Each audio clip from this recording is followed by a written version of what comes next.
Friends మనకి GDS online engagement July షెడ్యూల్కి సంబంధించిన edit option అయితే స్టార్ట్ అయింది. ఎడిట్ ఆప్షన్ అయితే మనకి 6th, 7th, 8th August 3 days అయితే మనమైతే మన అప్లికేషన్ ఎడిట్ చేసుకోవచ్చు ఫ్రెండ్స్. మీరు అప్లికేషన్లో ఏమైనా మిస్టేక్ చేస్తుంటే ఈ 3 డేస్ మీరైతే ఎడిట్ చేసుకోవచ్చు ఫ్రెండ్స్.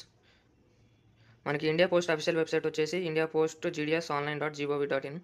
సో ఇది గూగుల్లోకి వెళ్ళి సెర్చ్ చేయండి, మీకు వెబ్సైట్ ఓపెన్ అవుతుంది.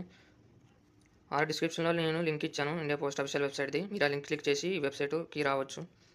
ఫ్రెండ్స్ మీరు అప్లికేషన్ ఎడిట్ చేయాలంటే ఇక్కడ టాప్లో అప్లై ఆన్లైన్ దగ్గర క్లిక్ చేసి కూడా ఎడిట్ చేయొచ్చు. ఆర్ మీకు ఇక్కడ లెఫ్ట్ సైడ్ అప్లై ఆన్లైన్ దగ్గర కూడా ఇక్కడ క్లిక్ చేసి మీరు మీ అప్లికేషన్ అయితే ఎడిట్ చేసుకోవచ్చు. క్యాండిడేట్ అప్లికేషన్ ఎడిట్ ఫామ్ అని ఉంది ఫ్రెండ్స్. ఇక్కడ వెరిఫికేషన్ డీటెయిల్స్ దగ్గర మీ రిజిస్ట్రేషన్ నెంబర్ ఎంటర్ చేసి సబ్మిట్ క్లిక్ చేయండి friends. OTP send to your registered mobile number అని ఉంది ఫ్రెండ్స్. ఇక్కడ ఓకే క్లిక్ చేయండి. మీ ఫోన్కి ఒక ఓటీపీ వస్తుంది, అది ఎంటర్ చేయాలి. ఫ్రెండ్స్ ఓటీపీ ఎంటర్ చేశాక బాక్స్లో తర్వాత ఇక్కడ క్యాప్చా కనిపిస్తుంది కదా, ఈ క్యాప్చా ఇక్కడ ఈ బాక్స్లో ఎంటర్ చేసి సబ్మిట్ క్లిక్ చేయండి ఫ్రెండ్స్. మనం ఏమేమి డీటెయిల్స్ ఎడిట్ చేసుకోవచ్చు అంటే మన ఫాదర్ నేమ్ కానీ మదర్ నేమ్ కానీ ఎంటర్ చేసి ఉంటాం కదా మనం అప్లికేషన్లో. సో ఆ డీటెయిల్స్ ఫాదర్ నేమ్ కానీ మదర్ నేమ్ కానీ ఎడిట్ చేసుకోవచ్చు ఫ్రెండ్స్. మనం మన మిస్టేక్స్ ఉంటే మన నేమ్ అయితే ఎడిట్ చేసుకోలేము ఫ్రెండ్స్. అండ్ మొబైల్ నెంబర్ కానీ ఈమెయిల్ అడ్రస్ కానీ ఎడిట్ చేసుకోలేము. నెక్స్ట్ మనం డేట్ ఆఫ్ బర్త్ అయితే ఎడిట్ చేసుకోవచ్చు friends. So me date of birth ఏమైనా మిస్టేక్ ఉంటే ఎడిట్ చేసుకోండి. అండ్ జెండర్ కూడా ఎడిట్ చేసుకోవచ్చు ఫ్రెండ్స్ మనం. నెక్స్ట్ కమ్యూనిటీ కూడా ఎడిట్ చేసుకోవచ్చు friends.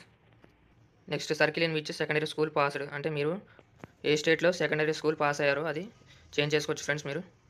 Next year of passing secondary school, అంటే మీరు ఏ ఇయర్లో 10th క్లాస్ పాస్ అయ్యారో కూడా మీరైతే చేంజ్ చేసుకోవచ్చు ఫ్రెండ్స్ మిస్టేక్ ఉంటే ఒకవేళ. నెక్స్ట్ మీ ఆధార్ కార్డ్ నెంబర్ అయితే చేంజ్ చేసుకోవచ్చు ఫ్రెండ్స్ మీరు. Next are you a person with disability అని ఉంది కదా, ఇక్కడ ఎస్ఆర్ నో అని కూడా ఎడిట్ చేసుకోవచ్చు. Next languages studied in secondary school, అంటే 10th క్లాస్లో మీరు ఏ లాంగ్వేజ్ చదివారో అవి కూడా ఎడిట్ చేసుకోవచ్చు. నెక్స్ట్ వెదర్ ఎంప్లాయిడ్ కూడా సెలెక్ట్ చేసుకోవచ్చు ఫ్రెండ్స్, ఎస్ ఆర్ నో అని. నెక్స్ట్ మీరు మీ ఫోటో కూడా ఎడిట్ చేసుకోవచ్చు ఫ్రెండ్స్ అలాగే. అండ్ సిగ్నేచర్ కూడా మీరు ఎడిట్ చేసుకోవచ్చు ఫ్రెండ్స్. మీరు ఇవైతే ఎడిట్ చేసుకోవచ్చు ఫ్రెండ్స్. ఎడిట్ చేసుకున్నాక సబ్మిట్ క్లిక్ చేయండి ఫ్రెండ్స్. సబ్మిట్ చేసిన తర్వాత మీకు రిజిస్ట్రేషన్ డీటెయిల్స్ అనేవి వస్తాయి. ఇక్కడ లాస్ట్లో బాక్స్ ఉంటుంది, బాక్స్ దగ్గర క్లిక్ చేసి సబ్మిట్ క్లిక్ చేయండి ఫ్రెండ్స్. ఇక్కడ మీరు present address and permanent address కూడా ఎడిట్ చేసుకోవచ్చు. నెక్స్ట్ మీ 10th క్లాస్లో మీరు పాస్ అయిన బోర్డు ఉంటుంది కదా, అది కూడా ఎడిట్ చేసుకోవచ్చు. నెక్స్ట్ మీరు రిజల్ట్ టైప్ కూడా సెలెక్ట్ చేసుకోవచ్చు ఫ్రెండ్స్ మీరు. నెక్స్ట్ మీకు 10thలో మీ సబ్జెక్ట్స్ ఉంటాయి కదా, మీ సబ్జెక్ట్స్కి ఎన్ని మార్క్స్ వచ్చినాయి కూడా ఇక్కడ చేంజ్ చేసుకోవచ్చు. సిజిపిఏ దగ్గర కూడా ఏమైనా ఎంటర్ చేయాలనుకుంటే ఎంటర్ చేసి సేవ్ అండ్ నెక్స్ట్ క్లిక్ చేయండి ఫ్రెండ్స్. మీరు ఇక్కడ ప్రిఫరెన్సెస్ దగ్గర డివిజన్ అయితే చేంజ్ చేసుకోవచ్చు మీరు, కానీ సర్కిల్ చేంజ్ చేయలేరు ఫ్రెండ్స్. ప్రిఫరెన్సెస్ కూడా మీకు నచ్చిన విధంగా పెట్టుకోండి. ఫస్ట్ మీ కేటగిరీ పోస్టులకి ప్రిఫరెన్స్ ఇవ్వండి, నెక్స్ట్ అన్రిజర్వ్డ్ కేటగిరీకి ప్రిఫరెన్స్ ఇవ్వండి.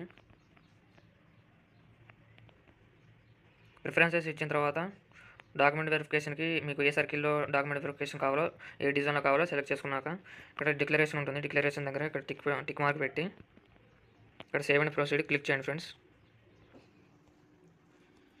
ప్రిఫరెన్సెస్ అన్ని పెట్టిన తర్వాత మీకు అప్లికేషన్ సబ్మిటెడ్ సక్సెస్ఫుల్ అని వస్తుంది, ఓకే క్లిక్ చేయండి.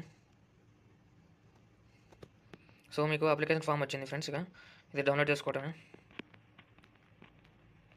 ఫ్రెండ్స్. 2023లో మనకి ఇన్ని డీటెయిల్స్ అయితే ఎడిట్ చేసుకునే దానికి వాళ్ళైతే ఇవ్వలేదు ఛాన్స్, కానీ ఇయర్ అయితే మనకి చాలా మ్యాక్సిమం అన్ని డీటెయిల్స్ ఎడిట్ చేసుకోవడానికి ఛాన్స్ ఇచ్చారు మనకి. సో ఈ ఛాన్స్ని మంచిగా యూటిలైజ్ చేసుకోండి ఫ్రెండ్స్, సేమ్ మిస్టేక్స్ లేకుండా చూసుకోండి అప్లికేషన్లో ఫ్రెండ్స్. ఒకవేళ మీరు డాక్యుమెంట్ వెరిఫికేషన్కి సెలెక్ట్ అయ్యాక మీరు డాక్యుమెంట్ వెరిఫికేషన్కి వెళ్తే అక్కడ మీకు మీ డాక్యుమెంట్స్లో ఏమన్నా మిస్ మ్యాచ్ అయినా ఏమన్నా డీటెయిల్స్ తప్పుగా ఉన్నా మిమ్మల్ని అయితే రిజెక్ట్ చేస్తారు. అందుకనే జాగ్రత్తగా మీరు అప్లికేషన్ అయితే మంచిగా ఎడిట్ చేసుకోండి కరెక్ట్గా. సో అది మరి వీడియో ఫ్రెండ్స్. వీడియో నచ్చితే లైక్ చేయండి, మీ ఫ్రెండ్స్కి ఈ వీడియోని షేర్ చేయండి. ఇంతవరకు మన ఛానల్ని సబ్స్క్రైబ్ చేయకపోతే సబ్స్క్రైబ్ చేయండి ఫ్రెండ్స్. Thanks for watching.